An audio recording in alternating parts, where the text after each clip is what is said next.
한국의 온돌은 중국에서 유래된 것이라고요. 여기 한 중국인이 소리를 치고 있습니다. 한국이 자신의 나라의 모든 전통과 문화들을 빼앗아 간다고 말하며 분노가 치솟고 있는데요. 하지만 그 옆에 있던 한국인 남성은 고개를 끄덕이고 있습니다. 도대체 무슨 일이 일어나고 있는 것일까요? 바로 지금 사연을 들어보겠습니다. 오늘의 사연 시작합니다. 안녕하세요. 저는 노르웨이 트롬스에 사는 크리스틴입니다. 제 가족은 저를 포함해 아빠, 엄마, 그리고 남동생까지 4명으로 이루어져 있습니다. 아빠는 예전에 건축회사에서 일하셨지만 지금은 숙박업을 하고 계십니다. 우리 가족은 아빠의 숙박업 덕분에 노르웨이의 많은 여행객들과 교류하며 살아가고 있어요. 저는 원래 인테리어나 건축에는 큰 관심이 없었지만 몇 년 전 한국으로 떠난 여행이 제 인생을 바꿔 놓았습니다. 노르웨이에서 자란 저는 추운 겨울에 익숙했기 때문에 한국 겨울의 추위가 별로 대단할 것 같지 않았어요. 노르웨이의 혹독한 겨울에 비하면 아무것도 아니겠지. 나는 가벼운 마음으로 친구들과 함께 여행을 계획했고 여행 일정 중 한국의 전통 숙소인 한옥에 머물기로 했습니다. 하지만 한국에 도착하자마자 저희 생각은 완전히 뒤집혔습니다. 서울의 겨울은 예상보다 훨씬 추웠고 찬바람은 마치 온몸을 베어내는 듯했어요. 특히 여행 첫날 밤, 차가운 날씨에 제대로 잠을 못 잘까봐 걱정이 많았습니다. 하지만 제가 묵었던 한옥 숙소에서는 정말 놀라운 경험을 했습니다. 방에 들어가자마자 느껴지는 따뜻함이 발끝부터 몸 전체를 감싸는 느낌이었어요. 특히 바닥에서 올라오는 열기가 지글지글 끓는 듯한 온기로 느껴질 만큼 강렬했습니다. 친구들도 하나같이 바깥의 온도와 대비되는 내부의 온기에 환호성을 질렀어요. 저희는 이불을 바닥에 깔고 누웠는데 그렇게 편안하고 따뜻한 밤은 처음이었어요. 바닥 난방의 따뜻함이 저를 완전히 녹여주었고 덕분에 꿀잠을 잘 수 있었습니다. 다음 날 아침 따뜻한 커피를 마시려고 숙소 밖으로 나갔는데 숙소 주인 할머니를 만났습니다. 할머니는 방은 따뜻했나요? 라며 저를 반갑게 맞아주셨어요. 저는 방이 너무 따뜻해서 놀랐어요. 노르웨이에서 왔는데 한국 겨울이 이렇게 추울 줄 몰랐고 또 방바닥이 이렇게 따뜻할 수 있다는 게 신기했어요. 라고 말씀드렸습니다. 그러자 할머니는 웃으시며 그건 한국 전통 난방 방식인 온돌 덕분이에요. 라고 하시며 온돌의 원리에 대해 자세히 설명해 주셨어요. 온돌은 방바닥 아래를 데우는 방식으로 방 전체를 따뜻하게 만드는 한국의 전통 난방 시스템이라고 하셨어요. 할머니의 설명에 따르면 바닥에 열을 저장하는 돌이나 흙을 활용해 효율적으로 열기를 유지하고 방 안에 따뜻함을 골고루 퍼뜨리는 방식이라고 했습니다. 저는 이 이야기를 듣고 이런 시스템이 우리나라에도 있다면 정말 유용하겠다는 생각이 들었습니다. 우리나라 숙소의 난방 시스템은 효율이 낮고 비용이 많이 드는 경우가 많았거든요. 그 순간 저는 아빠의 숙박업에 이 정보를 전하면 정말 큰 도움이 될 거라고 생각했어요. 그래서 할머니께 온돌 시스템에 대해 이것저것 더 자세히 여쭤보았고 많은 정보를 얻을 수 있었습니다. 이 여행이 끝나고 노르웨이로 돌아가면 꼭 아빠에게 이 이야기를 들려드려야겠다고 마음먹었습니다. 한국 여행을 마치고 노르웨이로 돌아온 저는 아빠에게 온돌에 대해 이야기했습니다. 한국의 전통 난방 방식이 얼마나 효율적이고 따뜻한지, 또 제가 한옥에서 경험한 포근함이 얼마나 놀라웠는지를 전했어요. 저는 온돌이 아빠가 운영하시는 숙소에도 큰 변화를 가져올 수 있을 거라며 강력히 추천했죠. 하지만 아빠와 엄마의 반응은 시큰둥했습니다. 아니, 한국이 얼마나 추워봤자지. 겨울이라 해도 우리나라처럼 혹독하겠어? 그렇게 따뜻하다 해도 방을 데운다고 얼마나 따뜻하겠니? 부모님은 아시아의 모든 나라가 따뜻한 휴양지의 나라라는 고정관념을 가지고 계셨던 것 같았어요. 아무리 설명해도 제 말이 전혀 통하지 않았고 저는 답답하고 서운한 마음에 포크를 내려놓고 투덜대며 방으로 올라가 버렸습니다. 부모님은 제 모습에 당황했는지 저를 부르셨지만 저는 무시해버렸어요. 방에 올라가 답답하고 짜증난 마음을 감추고자 이불을 덮고 씩씩거리고 있었습니다. 그때 아빠가 방으로 들어오셨어요. 우리 딸, 그렇게 화낼 것까지 있니? 아빠가 내 말을 믿지 않는 게 아니야. 라며 저를 달래셨지만 저는 그렇게 못 믿겠으면 직접 가보세요. 라고 말하며 이불을 뒤집어 썼습니다. 아빠는 제가 더 할 말이 남은 듯 했지만 이내 포기하시고 나가며 제 방문을 닫아주셨습니다. 다음 날 아침, 저는 어제 감정적으로 심술을 부린 것이 부모님께 죄송해서 아무 말 없이 자리에 앉아 식사를 시작했어요. 아빠는 제 분위기를 눈치껏 살피시더니 엄마와 눈빛을 교환하셨죠. 그리고 식사 자리에서 엄마와 함께 한국으로 여행을 가보겠다고 선언하셨습니다. 우리 딸 크리스틴이 이렇게까지 자신의 주장을 어필하는데 부모님도 한번 느껴보고 와야 하지 않겠어. 모처럼 엄마 아빠가 오붓하게 데이트 즐기고 올 테니 너희들은 얌전히 있어야 돼. 알겠지? 저는 그 말을 듣고 기분이 풀렸고 아빠와 엄마가 한국에 온돌뿐만 아니라 한국의 아름다운 문화와 풍경도 즐기고 오셨으면 하는 마음에 여행 일정을 도와드리기로 했습니다. 제가 직접 묵었던 한옥 숙소를 비롯해 한국 전통 가옥과 온돌을 경험할 수 있는 숙소를 중심으로 예약해 드렸고 한국에서 꼭 가봐야 할 명소와 맛집 정보도 알려드렸습니다. 부모님은 그렇게 한국으로 떠나셨고 저와 남동생은 잠시 할머니 댁에서 지내기로 했습니다. 며칠 후 한국 여행을 마치고 돌아온 부모님은 완전히 다른 사람이 되어 계셨습니다. 집에 도착하자마자 저를 찾으시더니 크리스틴, 내가 말한 온돌 난방 정말 대단하더라. 방바닥이 이렇게 따뜻한 줄은 상상도 못했어 라고 말씀하셨어요. 아빠는 한국에서 온돌을 직접 경험해보고 나니 제가 했던 말이 전혀 과장이 아니었음을 깨달으셨고 엄마도 한옥에서 잤던 따뜻한 밤이 정말 잊히지 않아라며 감탄하셨습니다. 그날 저녁 할머니 댁에서 가족 모두가 모여 부모님의 한국 여행 이야기를 들으며 웃고 떠들었습니다. 집으로 돌아가는 길에 아빠는 진지한 표정으로 이렇게 말씀하셨습니다. 숙소의 난방 방식을 온돌로 바꿔보면 어떨까?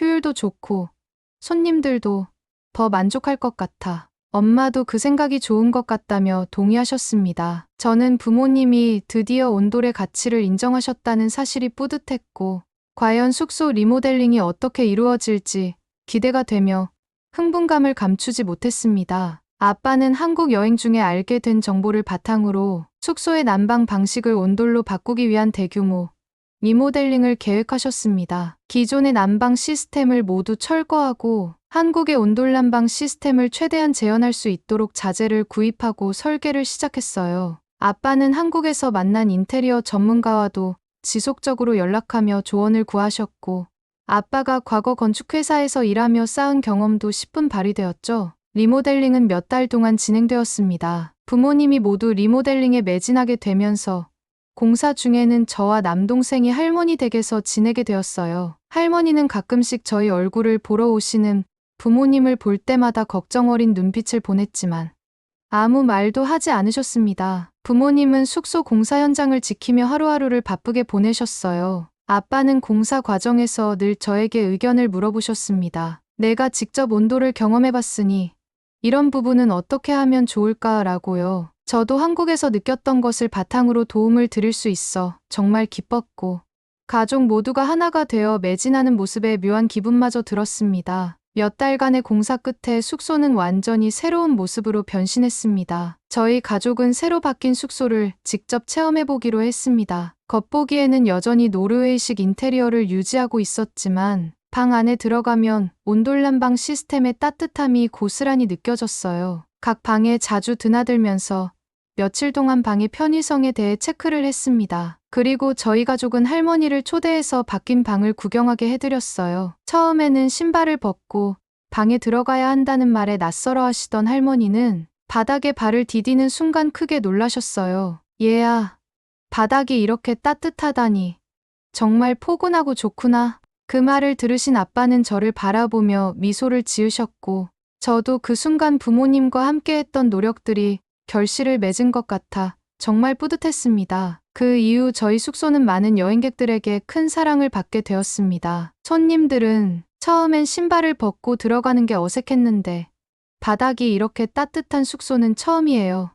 정말 편안했어요. 깔끔하고 따뜻한 공기가 오랫동안 지속되어 있어서 여행으로 꽁꽁 언 추위를 한 방에 녹일 수 있어서 너무 편했어요. 라며 후기를 남겼고 매출도 눈에 띄게 증가했습니다. 부모님은 온돌 난방 도입이 우리 숙소의 최고의 선택이었다고 확신하셨고 저는 이런 성공이 너무 자랑스러웠습니다. 부모님의 숙소 리모델링이 성공적으로 끝나고 온돌 난방 시스템이 여행객들에게 큰 사랑을 받으면서 저도 많은 것을 배우고 느낄 수 있었습니다. 한국에서의 경험이 단순히 여행에서 끝난 것이 아니라 우리 가족의 삶과 사업에 큰 변화를 가져왔기 때문이었죠. 이 모든 경험은 제 인생에도 커다란 영향을 미쳤습니다. 그동안 별다른 꿈이 없었던 제가 비로소 진로를 진지하게 고민하게 되었기 때문이었죠. 저는 아빠의 숙소 리모델링 과정에 참여하면서 인테리어와 건축에 흥미를 느꼈습니다. 온돌 난방 시스템이 단순히 따뜻함을 제공하는 것을 넘어 사람들이 느끼는 안락함과 만족도에 얼마나 큰 영향을 미치는지 직접 경험했기 때문이에요. 그 후 저는 대학 전공을 인테리어 디자인으로 과감하게 바꾸기로 결심했습니다. 부모님은 제가 가업을 도울 수 있는 방향으로 진로를 결정한 것을 기뻐하시며 적극적으로 지원해 주셨습니다. 대학에서 인테리어 디자인을 공부하는 동안 저는 단순히 실내를 아름답게 꾸미는 것에 그치지 않고 공간의 기능성과 효율성을 극대화하는 방법에 집중했습니다. 특히 난방 시스템이나 에너지 효율성을 고려한 디자인에 관심이 많았어요. 한국의 온돌 난방처럼 실용적이면서도 따뜻함과 안락함을 줄 수 있는 시스템을 설계하고 각 지역과 자연에 맞는 조화로운 인테리어 디자인을 하는 것이 저희 목표가 되었습니다. 졸업 후 저는 노르웨이의 한 인테리어 회사에 취직해 실무 경험을 쌓기 시작했습니다. 다양한 프로젝트에 참여하며 고객의 니즈를 파악하고 실내 공간을 어떻게 활용할지 고민하는 과정은 매우 흥미로웠습니다. 동시에 저는 아빠의 숙소에서 배웠던 경험을 살려 온돌 시스템을 활용한 디자인 아이디어를 제안하기도 했어요. 이 경험들은 모두 제가 성장하는 데 큰 도움이 되었죠. 그러던 중 제 마음속에 한 가지 꿈이 꿈틀대기 시작했습니다. 그것은 바로 나만의 숙박업을 운영해 보고 싶다였죠. 아빠의 숙소에서 온돌 난방의 성공을 직접 목격하고 인테리어 디자인을 배우면서 저는 점점 더 구체적인 계획을 세우게 되었습니다. 특히 노르웨이의 대자연과 오로라를 보러 오는 여행객들이 많다는 점을 활용하고 싶었어요. 그래서 저는 다음과 같은 아이디어를 구상했습니다. 제 아이디어는 독채로 된 작은 코티지를 지어 손님들에게 특별한 경험을 제공하는 것이었어요. 코티지의 천장을 방풍유리로 덮어 하늘을 직접 볼 수 있도록 설계하고 바닥에는 한국의 온돌 난방을 적용해 겨울에도 따뜻하게 지낼 수 있는 공간을 만들고 싶었습니다. 손님들은 밤하늘에 펼쳐진 오로라를 실내에서 감상하며 따뜻하고 안락한 시간을 보낼 수 있을 거라고 확신했어요. 하지만 이 계획을 실행에 옮기기 위해서는 큰 걸림돌이 있었습니다. 바로 땅 문제였어요. 노르웨이의 높은 물가와 부동산 가격 때문에 적당한 위치를 찾기가 쉽지 않았습니다. 저는 부모님께 이 아이디어를 말씀드렸고 부모님도 제 계획이 참신하다고 생각하셨지만 땅 문제는 해결하기 어렵다고 말씀하셨어요. 이때 저는 잠시 꿈을 접어야 하나 하는 고민에 빠졌습니다. 그러던 어느 날 할머니께서 제게 연락을 주셨습니다. 아빠에게 들었는지 제게 땅이 필요하냐고 물으셨죠. 할아버지가 생전에 소유하셨던 농장이 있는데 몇 년 전까지 다른 농부가 임대해서 사용하다가 지금은 방치된 상태라고 하셨어요. 거기에서 한번 해보는 건 어떠니? 라는 할머니의 말씀에 저는 깜짝 놀랐습니다. 저는 흔쾌히 수락하였고 할머니에게 감사하다는 말을 드렸습니다. 날을 잡고 저는 아빠와 함께 농장을 보러 갔습니다. 처음 본 농장의 인상은 관리가 되지 않아 상태는 엉망이었지만 넓은 초원과 주변의 아름다운 경치를 보고는 가능성이 충분하다고 느꼈습니다. 아빠도 농장을 둘러보며 할아버지와의 추억을 떠올리셨고 왜 이 생각을 못했을까? 여기라면 정말 가능성이 있겠어 라며 제 아이디어를 지지해 주셨어요. 아버지는 할아버지와 함께 유년 시절 농장에서 염소와 젖소, 양들을 키우며 지냈던 과거를 회상하시며 감상에 젖으셨죠. 아빠는 추억에 젖어 여기서 다시 농장을 해보고 싶다고 했어요. 그 순간 저희 머릿속에서 번뜩이는 생각이 스쳐 지나갔어요. 양들이 자유로이 뛰어노는 목장이 바라다 보이는 코티지를 하게 된다면 해가 떠 있을 땐 양들이 풀을 뜯고 있고 초록초록한 절경들이 보이는 뷰를 손님들에게 선사할 수 있을 것 같고 밤이 되면 오로라가 하늘에 펼쳐져 아름다운 뷰를 손님들께 선사할 수 있을 것 같다고 생각했죠. 저는 이 아이디어를 기반으로 해보겠다고 아빠에게 말했고 여기에 아빠가 목장을 운영하면 어떨지 물었어요. 하지만 아빠는 자신이 현재 운영하는 숙소를 버리고 올 수 없다고 했죠. 그런데 그 순간 남동생이 뜬금없이 내가 목장을 해볼까? 라고 했어요. 평소 동물을 좋아했던 남동생이었고 아직 진로를 정하지 않았던 동생이 관심을 가지는 일이기에 괜찮을 것도 같았죠. 아빠는 남동생의 열정을 보며 내가 목장을 맡는다면 내가 투자금을 지원할게라고 말씀하셨고 그렇게 우리 가족의 새로운 프로젝트가 시작되었습니다. 저는 회사 일을 그만두고 코티지 설계와 디자인에 전념했고 남동생은 다른 목장을 찾아다니며 농장 운영에 대해 배우기 시작했습니다. 아빠는 예전에 했던 건축 경험을 살려 공사팀을 꾸리고 숙소 건설에 필요한 지인들을 불러 프로젝트를 도왔습니다. 온 가족이 머리를 맞대고 밤늦게까지 회의를 하며 코티지와 목장의 세부 사항을 하나하나씩 결정해 나갔어요. 물론 모든 일이 순조롭지만은 않았습니다. 공사를 진행하던 중 기존 농장의 위치에 전기 공급이 충분하지 않다는 문제가 발생했기 때문이었죠. 도심과 떨어져 있는 농장이다 보니 전력 공급에 차질이 있었습니다. 저는 그 문제로 고민에 빠지게 되었죠. 그러던 어느 날 아빠가 제게 무슨 일이냐고 물었습니다. 저는 자초지종을 설명드리고 어떻게 해야 할지를 물었어요. 그러자 아빠는 웃으며 제 머리를 쓰다듬어 주었습니다. 아빠는 전기 사용을 줄일 수 있다고 말씀하셨어요. 저는 그게 무슨 말이냐고 물었고 아빠가 대답했죠. 내가 숙소를 온돌로 바꾼 뒤로 전기세와 난방비가 40%나 줄었어. 오랫동안 쌓여온 이 데이터와 경험을 믿고 온돌로 시공하면 문제없을 거야 라고 자신 있게 말씀하셨고 저는 그 말을 믿고 프로젝트를 계속 진행하기로 했습니다. 마침내 모든 공사가 끝나고 4개의 독채 코티지가 완성되었습니다. 각 코티지는 침실, 거실, 화장실로 구성되었고 침실과 화장실 천장은 방풍 유리로 설계해 하늘을 직접 볼 수 있었습니다. 바닥에는 한국식 온돌난방을 적용해 손님들이 노르웨이의 추운 겨울 속에서도 따뜻하고 편안하게 지낼 수 있도록 했습니다. 거실 창밖으로는 드넓은 초원과 남동생이 운영하는 목장에서 뛰어노는 양들이 보이는 풍경이 펼쳐졌습니다. 밤이 되면 하늘의 오로라가 선명히 떠올라 손님들에게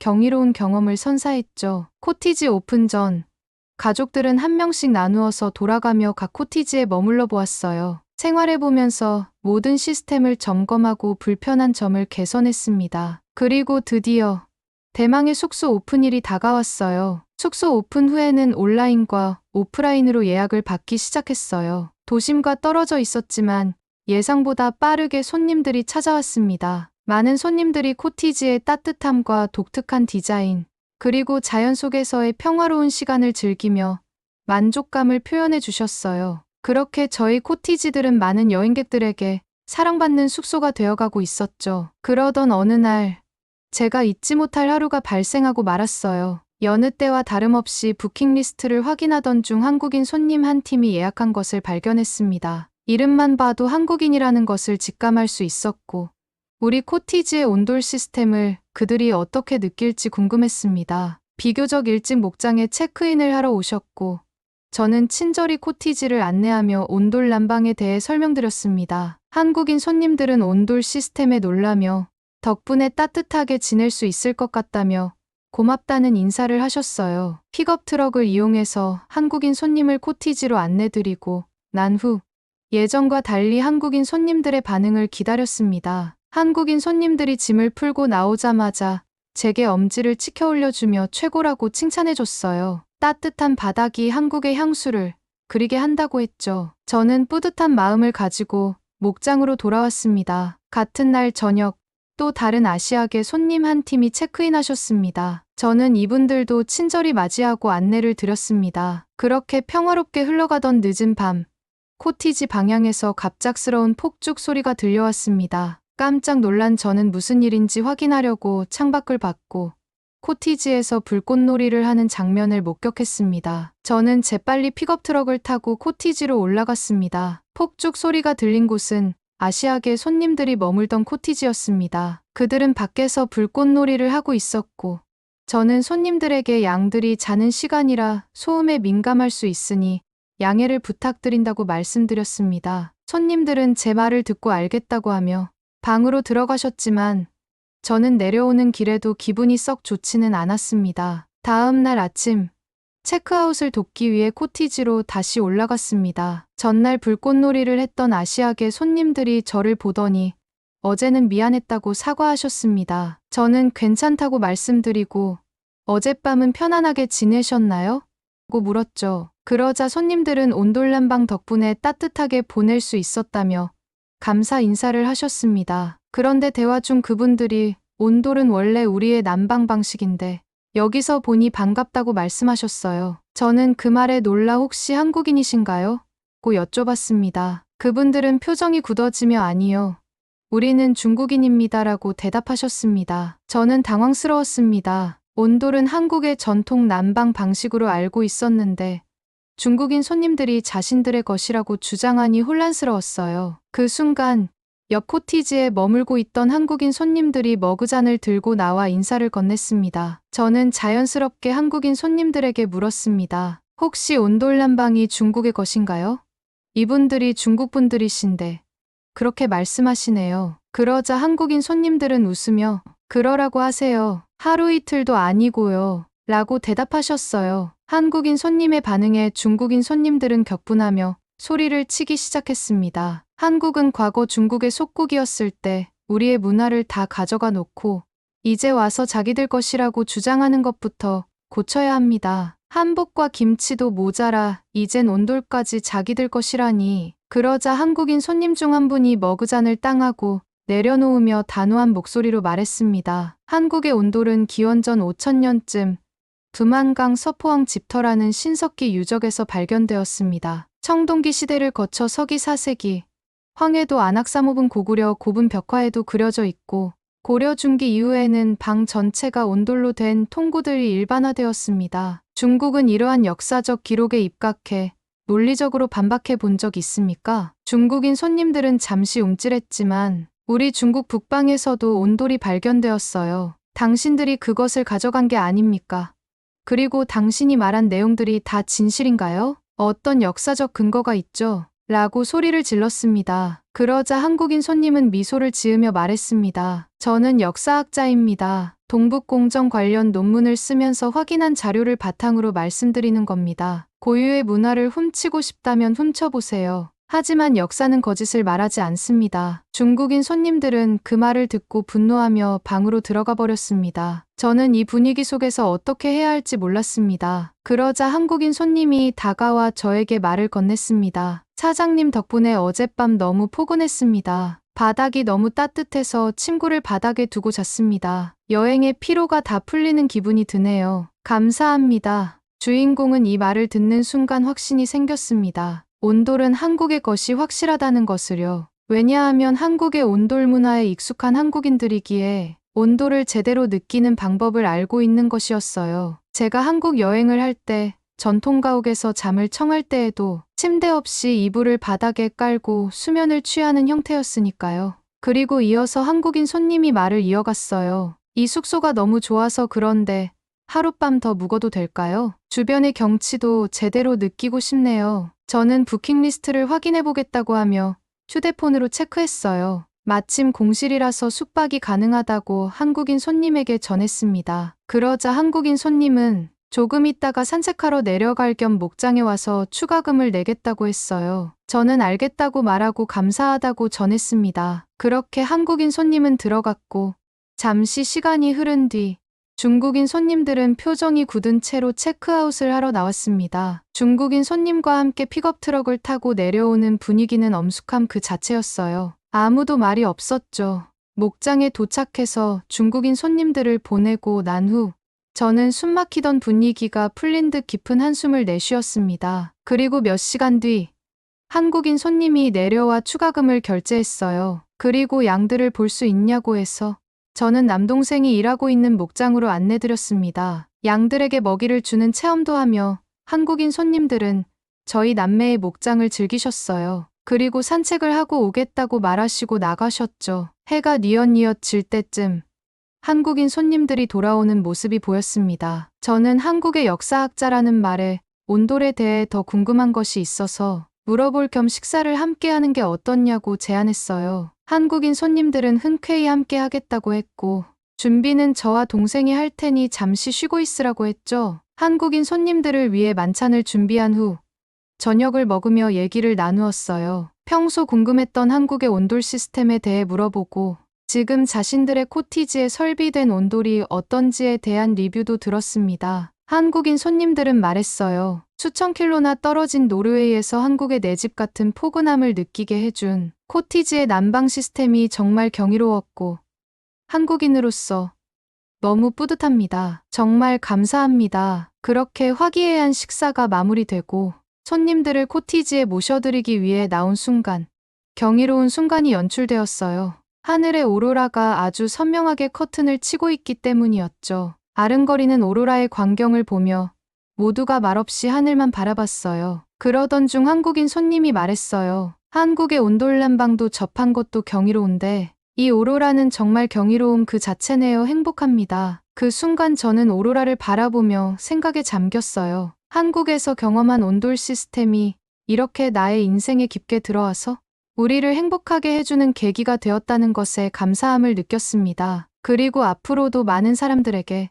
온돌의 따뜻함과 노르웨이의 경이로움을 함께 선사하고 싶다는 마음을 다졌습니다. 제가 한국에서 배운 온돌은 단순한 난방 시스템이 아니라 제 삶과 가족, 그리고 우리의 숙소까지 바꿔놓은 귀중한 경험이 경이로운 순간을 느꼈습니다. 앞으로도 많은 사람들이 저희 숙소에서 따뜻함과 경이로운 순간을 느낄 수 있기를 바랍니다. 오늘의 사연은 여기까지입니다. 최근 독감과 코로나가 다시 유행하고 있다고 합니다. 코로나 변형체가 추위에 적응을 했다는 학설도 제기된 만큼 조심해야 할 것 같습니다. 그리고 외부와 내부 공기의 온도차가 달라서 독감에 걸리기 쉬운 목 상태가 유지된다고 해요. 저도 최근에 몸이 아파 병원에 다녀왔는데요. 목 건강이 독감과 코로나의 가장 좋은 예방법이라고 합니다. 마스크는 필수로 착용하시는 것을 권장드리며 목을 마르게 하는 차나 커피는 되도록 멀리하고 미온수 섭취로 목을 항상 촉촉하게 유지해주는 것이 좋다고 해요. 여러분이 아프지 않고 항상 건강하길 진심으로 바랍니다. 그리고 오늘의 이야기가 마음에 드셨다면 구독, 좋아요 부탁드리겠습니다. 다음엔 더 좋은 사연으로 여러분을 찾아뵙겠습니다. 시청해 주셔서 감사합니다.